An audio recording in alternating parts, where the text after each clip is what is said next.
Shirley also has a recollection of Hattie, who was the youngest child of Richard and Harriet, born in 1874.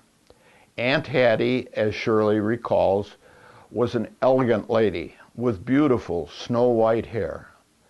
My Aunt Grace confirms that memory, adding, "Never a strand out of place." When I recount Grace's addendum, Shirley laughs and agrees. According to Hattie's brother Alfred's obituary, she is married to a James Hall in 1942.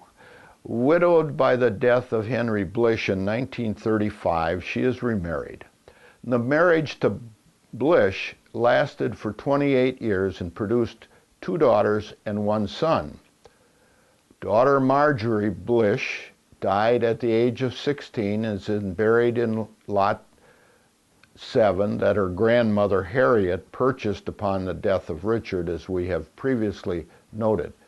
Alfred is also buried there next to Marjorie in Lot 6.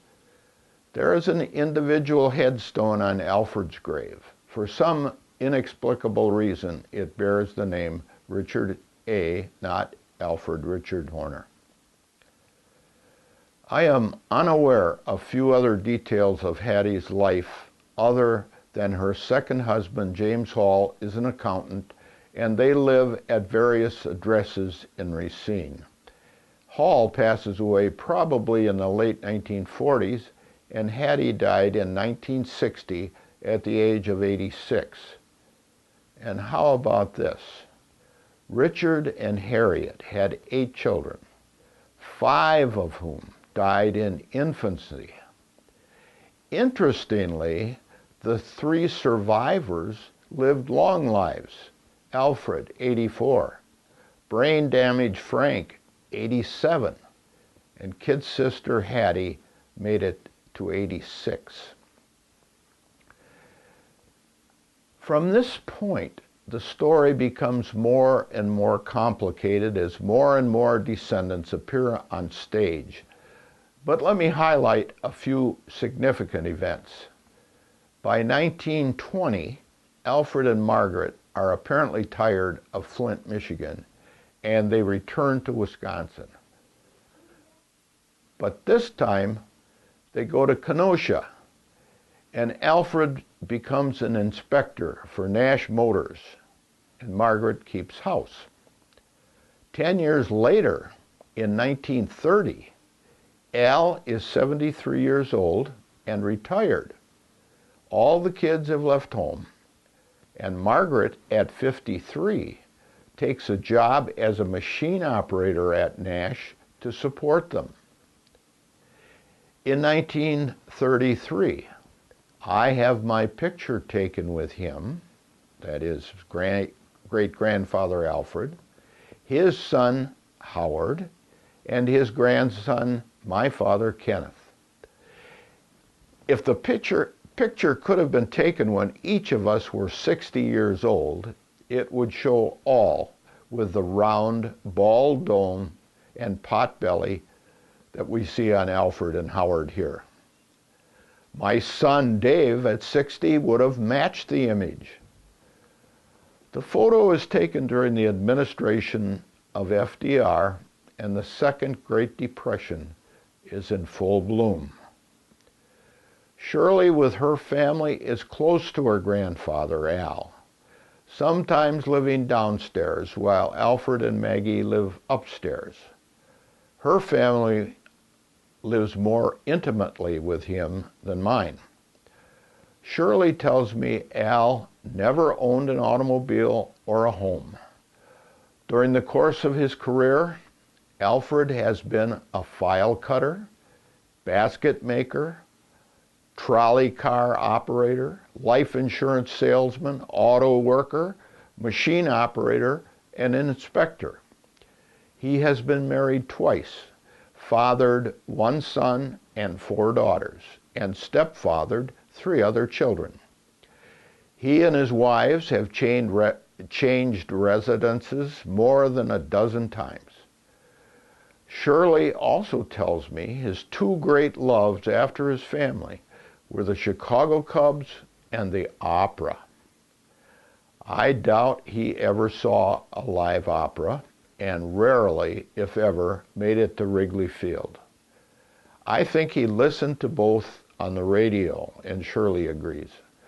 The Cubbies have a long history of radio broadcasts going back to 1924, and the metropolitan radio broadcasts of opera began in 1910 and continued for many years.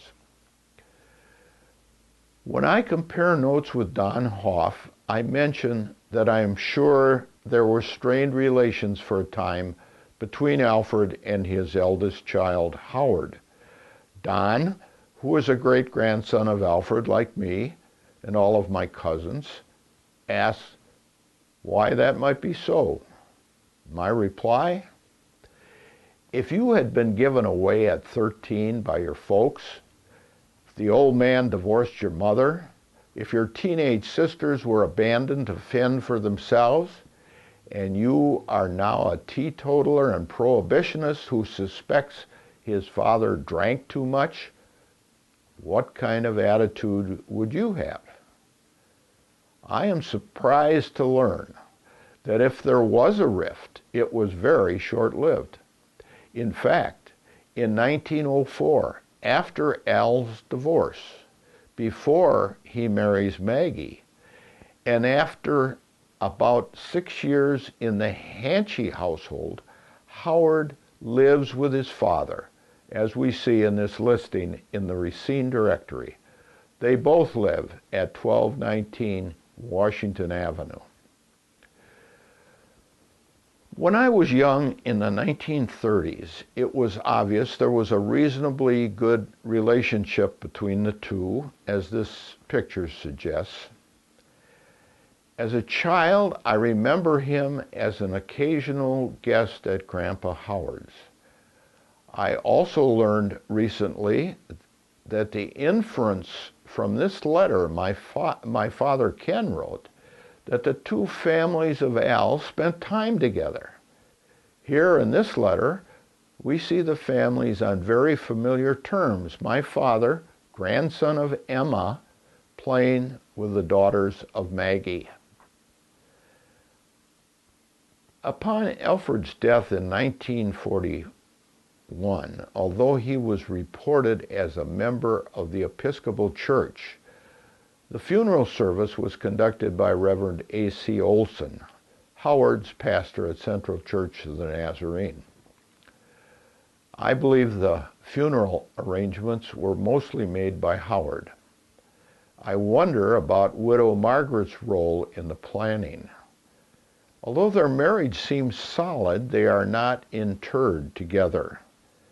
And I suspect financial considerations are largely responsible for the fact Al is buried in his parents' plot in 1942, in the only lot available at the time.